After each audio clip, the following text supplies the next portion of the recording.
कह रहा हूँ ना, प्लीज मुझे पे करने दो। ये कपड़े, ये चीजें क्यों यहाँ पर उसकी? क्या चीजें? नहीं है उसकी चीजें भी इस घर में नहीं होनी चाहिए। हम मरने वालों की चीजों को सीने से लगा के रखो। कुछ भी इस घर में गलत हो रहा है वो मेरा ही कसूर है। खाना पकाने में देर हो गई ना तो इस बात का ब्लेम भी वो मुझी पे करेंगे कि मैंने जानबूझकर देर की। उन्होंने नहीं सुनी ना आपकी बात। हाँ भी था। चालबाज ड्रामे की आने वाले एक साथ तो इंतहाई इंटरेस्टिंग मोड पर पहुंच चुकी हैं, जहां पे अब आप लोग देखने जा रहे हैं कि अब अनाया और रोहान की शादी तो हो गई, लेकिन इस शादी के बाद भी अनाया ना तो अब रोहान को कबूल करेगी और ना ही अब वो ऐज़ा को सुकून से रहने देगी, क्योंकि उसका मिशन ही अब ऐज़ा से उसकी खुशियाँ छीनना है, क्योंकि वो समझती है कि ऐज़ा ने उससे उसकी खुशियाँ छीन ली।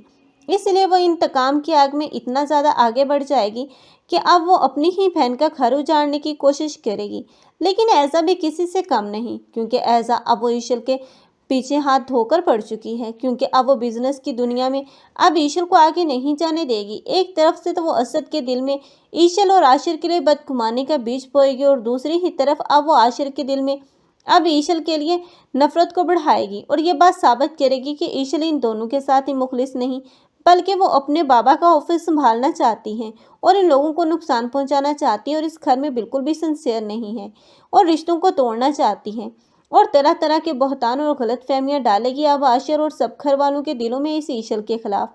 और ईशल जो कि अब बहुत ही ज़्यादा मासूम है, क्योंकि वो नहीं जानती इन चालबाजियों को, इसलिए बहुत जल्द ईशल जो कि अब सब रिश्तों से बदगुमान होकर उस घर से तो चली जाएगी, क्योंकि वो नहीं जानती कि अब उसने ऐज़ा या उस घर में तरह अपना मुकाम और नाम बनाना है।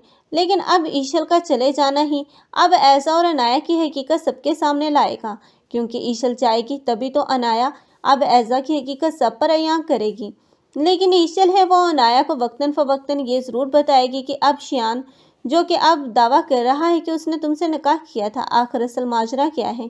जब अनाया उसे बताएगी अब ऐज़ा और अपने बारे में सब कुछ कि किस तरह शियान ने उसे निकाह करके डिवोर्स दी, तब हो सकता है कि ये ईशल हो जो कि उसे समझाए कि इसमें ऐज़ा की कोई गलती नहीं, बल्कि शियान जो कि मुख्तलिफ लड़कियों के साथ रिलेशन में है और उसका काम ही तमाम लोगों के साथ टाइम पास करना है। तब हो सकता है कि ईशल के समझाने पर अनाया को बात समझ में आ जाए और वो खुद ही अब शियान का पीछा छोड़ दे।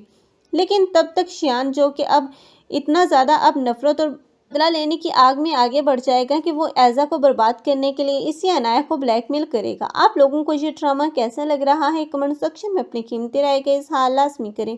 मज़ीद ऐसे रिव्यूज़ के लिए हमारे चैनल को लाजमी सब्सक्राइब कर लें।